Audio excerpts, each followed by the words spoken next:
Hey guys, welcome to Uncle Klaus Kung Fu Kitchen. I'm Uncle Klaus. We have a brand new episode for you today, and first of all I want to say thank you so much for all your responses, likes, shares, subscribes from the last episode. As you might remember, we did a little chocolate fudge cake that you don't have to bake in the oven, and I kind of want to keep the theme going for a couple of episodes. So today we're gonna make another one, another cake that you don't have to bake in the oven, because I know not everybody has an oven, and maybe if you're new to cooking, maybe an oven is a little bit intimidating to you. So I want to show you how to make a dessert, a nice cake with very little tools, with very little ingredients that you can mix together very easily, pop it into the fridge, take it out of the fridge, impress your family, impress your loved ones, everybody's happy. Yeah, the cake that we want to make today is called the Philadelphia cake. At least that's what we call it in Germany. The reason for that has nothing to do with the city of Philadelphia. The reason is this cake contains cream cheese. And cream cheese, especially the really thick cream cheese, is not a super common ingredient in traditional German cooking. And for a long time, Philadelphia, the brand Philadelphia, was the only brand of cream cheese that was available in Germany. And that's why we call it the Philadelphia cake, because it contains Philadelphia cream cheese. It doesn't have to be Philadelphia cream cheese, of course, but that's where the name comes from. Okay guys, I want to show you the ingredients that we're going to use. We're going to use some butter cookies. Technically, you can use any cookie you want. You can use chocolate cookie, fruit cookie, berry cookies, nut cookies. It doesn't really matter. I just take the butter cookies because they are the most neutral one. Like, they don't have that much of a strong flavor that will distract from the cream of the cheese, from the cream of the cake. But your imagination is the limit. You can use any cake you want. You can use brownies. You can use another cake. Go crazy. I don't care. We're gonna use butter. And these two ingredients are going to form our crust.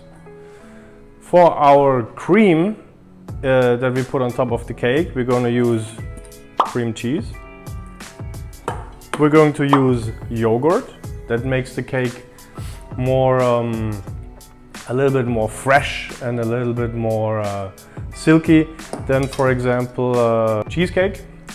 We use powdered sugar, just in case that your sugar clumps up and becomes rocky a bit. Check out our last episode right here to know what to do when your sugar gets clumpy. We're going to use some fresh lime juice, and we're going to use xanthan gum to thicken the cream. Xanthan gum is a plant-based alternative to gelatin. Just to explain to you guys a little bit, gelatin is used to make creams and sauces a little bit thicker, and xanthan gum can be used in a similar way, but it's plant-based. It's not animal-based, because, as you might know, gelatin is basically made from pig skin, and gelatin also makes the cream more into like a jelly, while xanthan gum helps it to keep a more cream-like consistency, which I personally prefer. If you look at these ingredients, you might think, oh, this is basically cheesecake, like American-style cheesecake. Well, it's not really. And like, the main reason why is because of the yogurt. The yogurt helps the cream to become more silky, a little bit less thick, a little bit less rich, a little bit more fresh, and a little bit more light.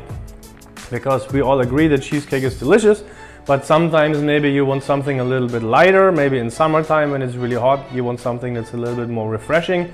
And that's exactly the moment where this cake is your friend. Okay, so now onto the cake. Step number one is we're gonna make a crust that we put into this spring form. Right? You know what a spring form is? It's a form that you can open up like this. And then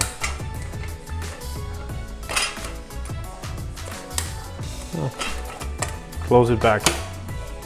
There you go. The main reason why you use this is easy to take the cake out. Right? We need the crackers, and we need the butter that we have here. and we need some extra butter to fatten the form a little bit. Now, this butter we're going to melt on the stove. We're going to put this on very low heat. Please be careful when you melt butter, don't use high heat. Use very low heat and keep an eye on it. Stir it a little bit because you don't want this butter to brown or even burn. That would be the worst. We just want the butter to liquefy, have a very nice golden color to mix with our crackers, right? So while the butter is melting, we're going to crumble up these cookies. And the easiest way to do that is to take a bag like this, put the cookies inside, and then just make sure it's not too much. Take a rolling pin and crack them up a little bit. We want the consistency to be very fine, almost like sand. You can go back and forth a little bit to make sure that all the crumbs are around the same size, and you have a similar consistency throughout. And this is the consistency that we're looking for. So now we have our crumbled crackers, biscuits, cookies, whatever you want to use. We have our melted butter, and now we're going to pour the melted butter in our cookies.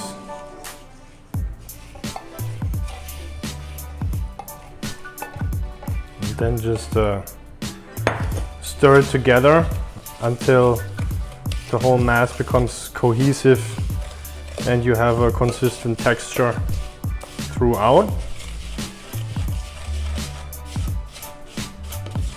And this will form our crust for the cake.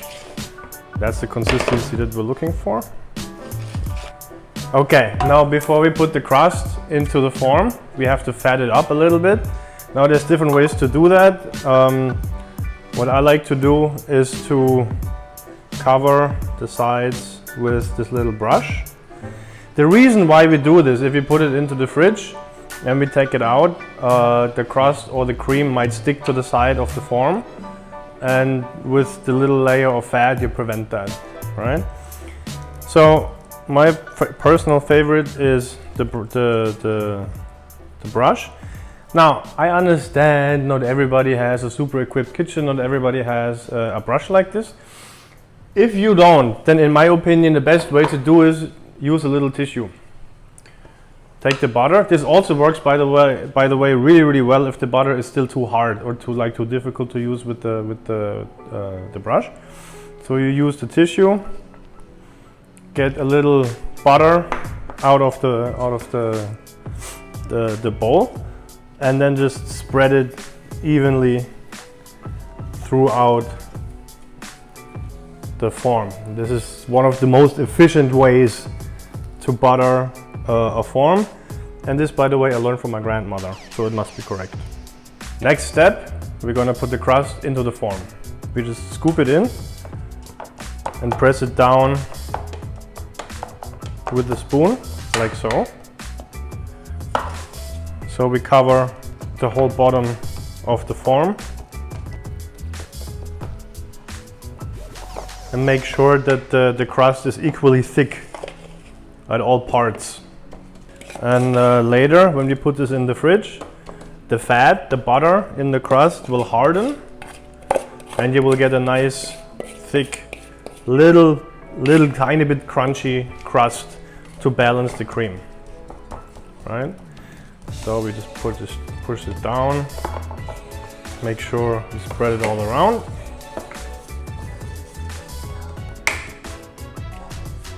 Nothing goes to waste. There we go. Now this crust has to firm up a bit before we can put the cream on top. And for that, we're gonna put it into the fridge for like 20 minutes, 30 minutes.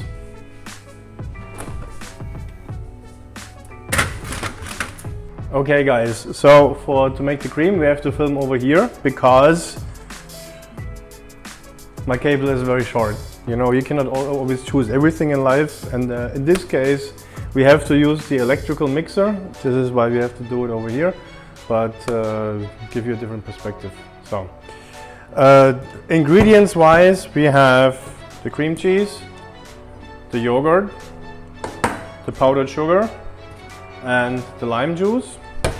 And before we start, we will press the lime juice, and in order to do that we will use one of these, and I highly recommend that because oftentimes, I mean especially in movies, you often see guys like they take the lime and then they squeeze it right into the food, and that's great, it's cool, but oftentimes you have to deal with the seeds inside of the lime and the pulp, like the fruit meat that will fall out. And you don't want that in your cake because it will affect the consistency, and especially you don't want the seeds in your cake because if you bite them, it will be very, very, very bitter. All what we want from the lime is freshness and sourness. So we take half a lime, put it on top of the cone and then just turn. And as you can see, immediately the bottom fills up with fresh lime juice. You can use other citrus fruit for this, by the way. You can use orange or lemon or grapefruit if you want. You know, that's up to you. I personally prefer lime because I like the tartness and the freshness, and also lime here in Vietnam is super common, it's super available everywhere, and I kind of like to use local ingredients. Now for the cream, we put in the cream cheese first. If you can, just break it up a little bit because cream cheese is quite thick and it makes it a little bit difficult to blend. This is why I like to break it up in a couple of chunks before we start with the actual blending. All right. We will also add the yogurt.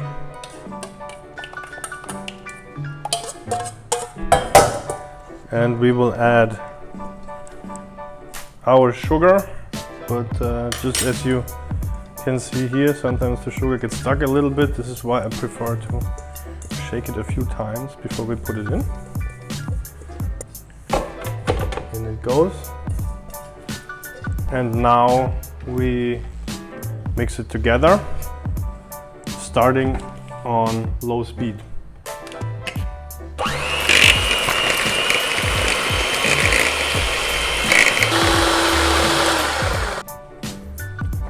So now we're going to add the lime juice. Now I want you to put the mixer on the lowest setting and then slowly pour in the lime juice. That will help it to incorporate more evenly, more consistently and more easily.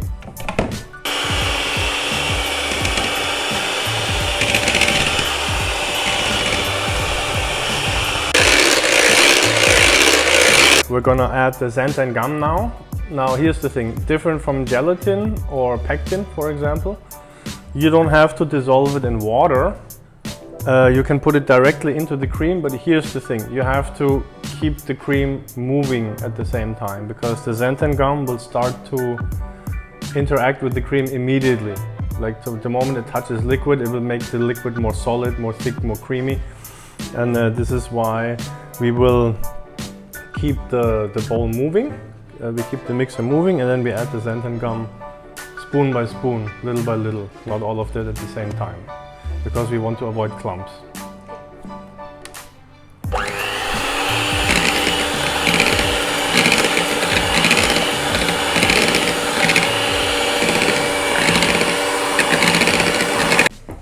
Okay, and now our cream is ready, and as you can see, it's already much thicker and creamy than before.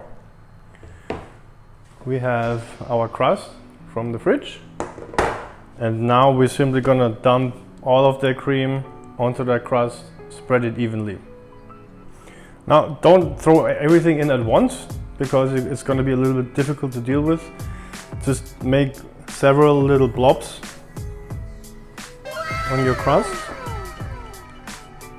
and that will help you to spread it out very evenly.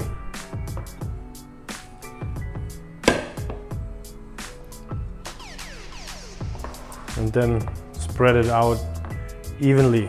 Make sure that the whole crust is covered, and then every part of the cake has the same thickness.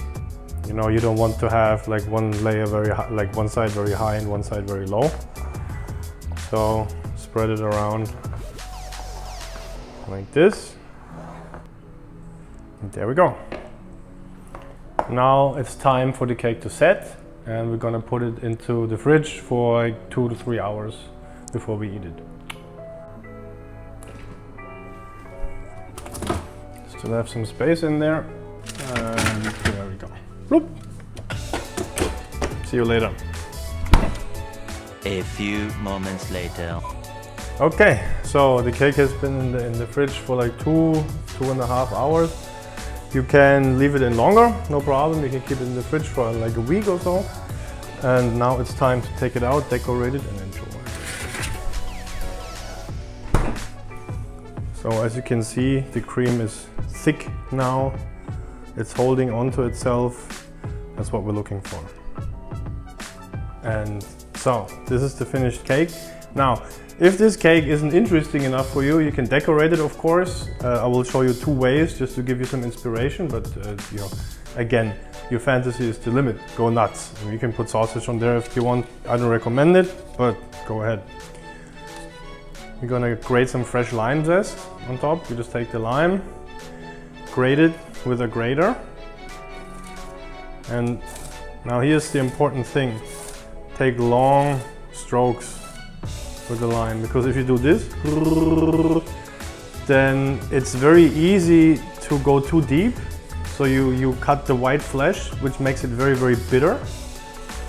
And it's also very likely that you cut yourself, all right? So long, slow strokes. You don't have to do this fast. You don't have to stress yourself. This is like a meditative exercise. If you do yoga, this is for you. Take your time.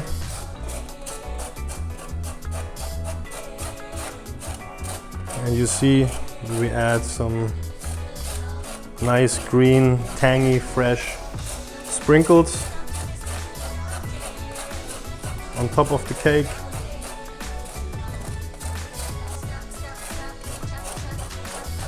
Don't go too wild though, because if you really cover it a lot in the lime, it will be very, very sour and very, very bitter. So I think this should be fine. What you can also do is take some jam. I have some homemade plum jam that I made before, and spread it out on top a little bit. Gonna show you how. Just drop that right here and just gently, ever so gently spread it out. So we're gonna make a half and half cake here. Right. Half jam, half lime, and a little bit of both in the middle. All right. You can use other jam, or you can use, you know, caramel sauce, or whatever type of condiment you have at home. Just as long as it's sweet, and generally this cake goes well with fruity flavors. All right. So any type of fruit jam is good.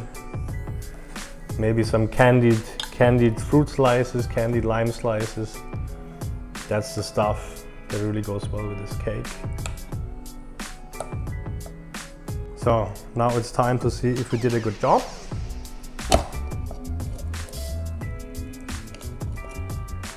And it looks like the cake holds. That's what we're looking for. And now, of course, the most important part, I will allow myself a little slice of this to check the flavor, see if everything is good.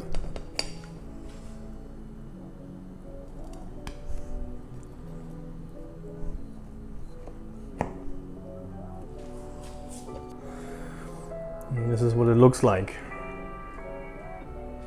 Let's put this on the plate. Time for the taste test.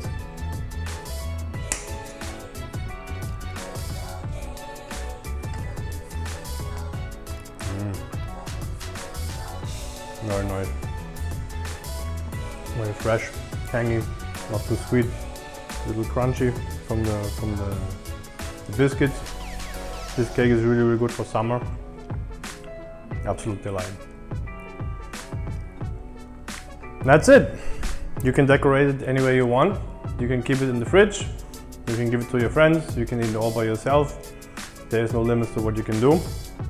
Thank you for watching this episode.